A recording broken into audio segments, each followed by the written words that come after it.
महाराष्ट्राच्या मोहिमेवर असताना आलमगीर औरंगजेब बादशहाचा पदोपदी पराभव होत होता.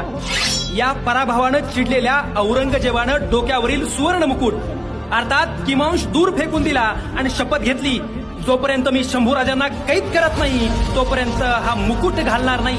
दूर फेकलेल्या त्या किमांश मधले 5 मोती तुटले होते, पण मराठ्यांची स्वराज्यावरील निष्ठा तुटली नव्हती. माणिक मोती हिरे फेकून दिल्यामुळे विखुरले गेले, पण संघटित होती इथली 18 पगड जातीतली शक्ती.